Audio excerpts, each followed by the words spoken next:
guys, j'espère que vous allez bien. On se retrouve pour une nouvelle vidéo. Je suis trop contente de refilmer. Ça fait un bout de temps que j'ai pas fait de vidéo YouTube. Pas parce que j'en avais pas envie, mais parce que j'avais pas d'idée et je voulais pas me forcer à filmer. J'aime les vidéos authentiques, simples.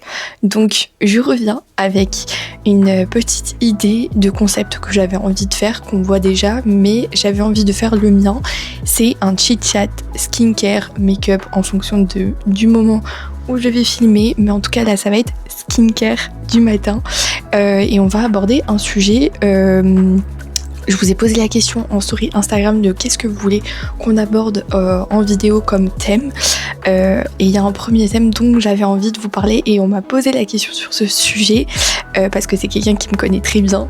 Donc du coup on va tout de suite commencer. Alors le thème d'aujourd'hui c'est grandir avec un parent toxique. C'est ma petite Lulu qui m'a posé la question. Alors c'est vrai que dit comme ça c'est bizarre de vivre avec un parent toxique. Du moins on s'en rend pas compte tout de suite. Ça a été mon cas. C'est vrai que mes parents très vite quand j'étais jeune ont divorcé. J'avais à peu près 2-3 ans. Et ça n'a pas été facile tout au long de ma vie et je pense que ça ne sera jamais facile parce que ça a touché ma vie et ça risque de la toucher encore. Ça a des répercussions finalement, un divorce sur un enfant. Après c'est mon humble avis. Du coup, avant de continuer, je vais commencer ma skincare avec la lotion tonique de chez Garnier. Voilà. Donc voilà, donc mes parents divorcent. Je vais vivre avec ma maman. Donc je vois mon papa que un week-end sur 2 et la moitié des vacances scolaires, pardon. Donc c'est tout de suite compliqué de garder une relation avec mon papa parce que donc je le vois très peu et à chaque fois que j'y vais ça se passe pas forcément toujours très très bien. Le fait d'aller un week-end sur 2 étant petite c'était très fatigant parce que à la base des bases j'ai commencé à aller donc chez lui à Paris en prenant l'avion parce qu'il y avait une ligne Strasbourg-Paris. Après je crois que ça n'a pas duré longtemps et du coup après j'étais obligée de prendre le train. En soi c'est plus écologique, il n'y a pas de problème avec ça. Mais du coup les trains je crois que c'est quand même plus long que l'avion, donc du coup c'est très fatigant et pour une petite fille faire ça un week-end sur 2 c'est fatigant, en plus avec l'école tout ça, donc on a très vite arrêté. Enfin mes parents ont très vite arrêté de me faire voyager les week-ends et donc j'y allais plus que les vacances scolaires. Et c'est vrai qu'en étant petite à l'époque, mon père était DJ, donc pendant les vacances scolaires, il travaillait forcément, donc je le voyais très peu parce que j'allais principalement chez ma grand-mère paternelle. Donc je faisais beaucoup de choses avec ma grand-mère et très peu de choses avec mon père, donc j'avais pas ce lien père-fille. Puis après, il a changé de domaine et s'est mis dans tout ce qui est alarme, système de sécurité, etc. Donc là je le voyais un peu plus, je faisais plus de choses avec lui. Mais maintenant avec le recul, c'était pas une relation père-fille. Alors je vais continuer ma skincare avec ensuite mon petit sérum de chez Embryolisse spécial anti-imperfection et rougeur. Voilà. Donc oui, en grandissant, c'est vrai que je le voyais pas forcément tout de suite, évidemment, parce que j'étais trop petite pour comprendre. Mais avec le recul, aujourd'hui, je me dis que j'ai jamais eu de relation père-fille avec mon père, du coup. Mais malgré tout, dans une période de ma vie, je suis allée habiter chez lui, donc à Paris, pendant 4 ans. Honnêtement, je sais pas ce qui m'a fait tenir 4 ans. parce que c'était pas forcément les meilleures années de ma vie. On va pas mentir. Après, c'est que mon histoire, encore une fois. C'est ça aussi qui est compliqué avec un parent toxique, c'est que tu passes pour la menteuse, celle qui déforme l'histoire, celle qui a engendré toute l'histoire derrière. Donc voilà, donc c'est mon histoire que je vous partage sur ce thème-là. Donc oui, j'ai habité 4 ans chez lui parce que il a réussi à m'amadouer, me manipuler, lui et sa compagne actuelle. Et puis, ils m'ont fait croire que ça allait pas avec ma mère, etc. Enfin bref. Donc du coup, je suis partie habiter chez eux pendant 4 ans. Les 6 premiers mois, ou la première année, on va dire que ça aurait dû me mettre la puce à l'oreille parce que ça se passait pas bien, j'avais du mal à m'adapter, je m'entendais pas du coup avec sa compagne. Puis un jour ça a explosé. On va dire les termes, ça a explosé, on s'est mis tous à table, on a soi-disant dit les choses. À partir de ce moment-là, je m'entendais un peu mieux avec sa compagne, mais du coup ça allait pas avec mon père, c'est-à-dire que on se parlait quasiment pas parce qu'à chaque fois qu'on se parlait ça explosait, parce que on a 2 très forts caractères, et moi je pense que j'en ai un plus fort que lui, ce qu'il aime pas forcément, et enfin de mon avis. Et donc du coup, à chaque fois que je faisais une réflexion, que moi j'ai pas peur de dire des choses, même si ça blesse ou pas, même en général je dis la vérité, on n'est jamais content de l'entendre. Moi je dis ce que je pense, donc voilà, que ça plaise ou pas, je dis. Donc ça venait toujours au clash, à l'énervitude, etc. Et en fait, c'est le jour de mon anniversaire de mes 17 ans, donc il y a 3 ans, parce que j'en ai 20, où j'ai eu un peu le déclic. Et je me suis dit, mais en fait, je veux pas vivre comme ça. Dans ma tête, je voulais pas du tout continuer à être la personne que j'étais avant. Donc du coup, j'ai appelé ma maman, j'ai beaucoup discuté avec elle et je lui ai dit, en fait, maman, là, je veux que tu me récupères, entre guillemets, que tu me ramènes chez nous, parce que je veux pas continuer comme ça. Donc on a entamé toutes les démarches, etc. Sauf que c'était très compliqué parce que il y avait en même temps le bac de français, du coup ça bloquait tout, etc. Et le 1er avril, c'était pas un poisson d'avril, mais ma mère m'a dit qu'elle pouvait me récupérer. Et du coup je suis partie. Je fais une pause, je continue avec le sérum de chez No Cosmetics, 120 heures d'hydratation au niacinamide. Voilà. Hop. Et donc du coup, ma mère m'a récupérée et depuis donc ça fait 3 ans maintenant. J'ai l'impression que ça fait plus, mais oui, ça doit faire 3 ans que je suis retournée habiter chez ma maman.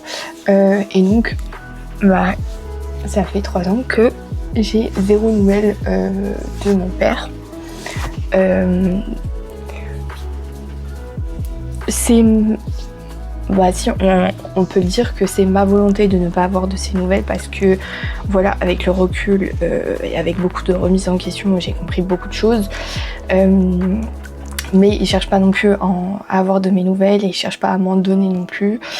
En même temps, on va être honnête, même si lui m'en donnait, je pense pas que je répondrais parce que j'en ai pas envie. Et on a le droit de pas avoir envie de répondre ou de partager des choses de sa vie avec ses parents.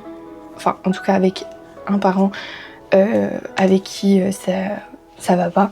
Voilà, on a le droit. Voilà, moi j'estime qu'on a le droit. Donc du coup, c'est vrai que avec le recul que maintenant je suis retournée habiter chez ma maman, j'ai pu prendre énormément de temps de remise en question, de me poser des questions sur en fait là pendant cette période de 4 ans, qu'est-ce qui s'est passé, qu'est-ce qui allait pas, qu'est-ce que allait bien. Bon, il y avait beaucoup plus de trucs qui allaient pas que bien honnêtement, mais on va pas cracher dans la soupe. Ça a fait celle que je suis devenue aujourd'hui et j'aime celle que je suis devenue aujourd'hui. Malheureusement, ça a fait souffrir beaucoup de personnes. Le fait que je suis allée habiter à Paris, ça m'a fait souffrir moi, mentalement, psychologiquement et on peut le dire un peu physiquement parce que au niveau physique, j'ai fait beaucoup de yo-yo en termes de poids. J'avais pas du tout confiance en moi, donc c'était très compliqué. En même temps, j'avais une relation amoureuse chaotique, on va pas se mentir, parce que du coup ça allait pas à la maison, mais du coup avec mon ex ça n'allait pas non plus parce que moi j'allais pas bien. Enfin bref, c'est des facteurs de tout. Voilà, mais avec le recul, j'ai compris que effectivement mon papa était toxique. Dans le sens où déjà j'avais pas de lien père-fille avec lui, donc pas de relation, je pouvais pas parler avec lui, avoir des conversations profondes, lui partager des choses sans que ça soit répété, etc. Même déformé. Donc il y avait déjà ça qui est énorme, et quand vous avez pas ça avec l'un de vos parents, bah c'est très compliqué d'avoir un lien avec ou même une relation, voilà. Par la suite, j'ai compris aussi que il était toxique parce que il me rabaissait beaucoup. Faut l'avouer, hein, à chaque fois que moi je suis quelqu'un qui aime m'habiller et me maquiller et me coiffer aussi, on va dire. Donc c'est vrai que à chaque fois que je m'apprêtais bien, etc. Et que je sortais, pour aller au lycée, j'avais tout de suite un peu une réflexion, etc. Quand il était là, quand il n'était pas au travail. Donc c'est vrai que ça met pas tout de suite en confiance. Alors je conçois qu'aujourd'hui les parents ont très peur pour leurs enfants parce qu'on voit ce qui se passe actuellement dans la vie de tous les jours, et ça je le conçois entièrement. Même moi aujourd'hui, voilà un exemple tout simple, mais quand je mets une robe, une jupe, je mets un cycliste en dessous parce que j'ai peur. Ah, voilà, on va pas mentir. Donc voilà, mais même en tant que parent, je trouve pas ça des pratiques éducatives et justes, quoi. Et ça met pas en confiance du coup. Je vous ai pas montré ce que je suis en train de faire, mais j'ai mélangé ma crème typologie anti-rougeur avec ma crème solaire L'Oréal au niacinamide. Voilà. Donc du coup voilà, c'est pas forcément encourageant en tant qu'enfant de recevoir ce genre de critique de la part de son père. Donc ça aussi, ça n'a pas aidé, parce que déjà que j'avais pas confiance en moi, tu rajoutes ça, voilà. Après aussi, bon, je rentrerai pas forcément dans ce détail parce que c'est vraiment privé, mais faut faire aussi attention à tout ce qui est